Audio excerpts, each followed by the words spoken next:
Hi guys, நம்ம இப்போ எதை பற்றி பார்க்க போகிறோம்னா நம்ம எல்எஸ்ஜி அணி நேற்று அபார வெற்றி பெற்றுட்டாங்க. சென்னை சூப்பர் கிங்ஸ் அணிக்கு ஆப்போசிட்டாங்க. ஆமாங்க, நேற்று பார்த்தீங்கன்னா லக்னோ அணி அவங்க சொந்த கிரவுண்டில் களம் இறங்கினாங்க. சென்னைக்கு ஆப்போசிட்டாக சூப்பராக விளையாடினாங்க. போலிங்கில் அருமையாக போட்டாங்க எல்எஸ்ஜி அணி. அதனால் சென்னை அணியை 176 ரன்னுக்குள்ளே கட்டுப்படுத்திட்டாங்க. சொல்லப்போனால் ஒரு 130 140 தாங்க வந்திருக்கோம். ஆனால் கடைசியாக நம்ம தலை தோனி வந்து ஃபினிஷிங் நல்லா பண்ணனால நல்ல ஸ்கோருக்கு சென்னை அணி வந்துச்சு. அதில் என்ன ஒரு முக்கியமான விஷயம்னா, நம்ம ரவீந்திர ஜடேஜாவுக்கு கொஞ்சம் செகண்ட் டவுன் வாய்ப்பு கொடுத்தாங்க. ஏன்னா வேர்ல்டு கப் வருது. வேர்ல்டு கப் டீமில் கண்டிப்பாக ரவீந்திர ஜடேஜா இருப்பார். அதனால் டெத்தில் அவரோட பேட்டிங் ரொம்ப முக்கியம். இந்த ஐபிஎல் மூலிமா அவரோட பேட்டிங் ஸ்கில்லு இன்னும் தெரியப்படுத்துறாரு நல்லா எல்லா டீமுக்கும். அதனால் நேற்று செகண்ட் டவுன் எரிங் சூப்பரானாருங்க. 40 பந்துக்கு 57 ரன் அடிச்சார். அதனால் ஜடேஜாவோட பேட்டிங் அருமையாக இருக்குது, இதிலே தெரியுது. அது மட்டும் இல்லாமல் ருத்ராஜ் கைக்வாட் தோற்றதுக்கப்புறம் நம்ம தலை தோனியை பற்றி சில பல கருத்து தெரிவிச்சாருங்க. எங்கள் டீமில் பயங்கர ஃபார்மில் இருக்கிறது தலை தோனி தான். ஏன்னு கேட்டிங்கன்னா எல்லா மேட்சும் அடிக்கிறாரு, கன்சிடென்ட்டாக ஆடுறாரு.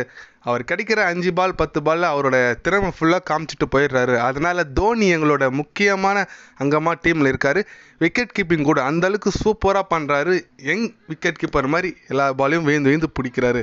தலை இருக்கிறது எங்களுக்கு ரொம்ப ரொம்ப ரொம்ப டீமில் முக்கியமாக அவர் எங்களோட வழி நடத்துகிறாரு. அதுதான் எங்களுக்கு அவர்கிட்ட இருந்து பிடிச்சிது. நிறைய யங்ஸ்டருக்கு நிறைய சொல்லித்தராரு. தலை தோனி நேற்று ஒரு ஏபி டிவிலியர்ஸ் ஷாட் ஒன்று திருப்பி அடித்தார். அந்த ஷாட் என்னால் மறக்கவே முடியல, சூப்பராக ஆனார். அதனால் தலை தோனி எங்களுக்கு ரொம்ப முக்கியம். அவர் இன்னொரு 2-3 சீசன் ஆனார்னா எனக்கு சந்தோஷம்னு சொல்லியிருக்காங்க நம்ம ருத்ராஜ் கைக்வாட். ஏன்னு கேட்டிங்கன்னா நேற்று தலை அந்த மாதிரி ஷாட் ஆடினாருங்க. ஒரு ஸ்ட்ரைட்டில் ஒரு 6 அடிச்சா இருப்பாருங்க, 103 மீட்டருங்க. எப்பா சரியான ஷாட்டுங்க தலை அடிச்சுது. ஒவ்வொரு அடி இடி மாரி அடிக்கிறாரு நம்ம தலை தோனி.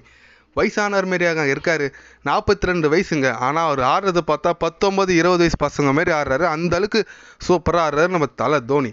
அதனால் தலை தோனியை பற்றி கண்டிப்பாக எல்லாருமே பேசிகிட்டு இருக்காங்க அவரோட பேட்டிங் பார்த்து.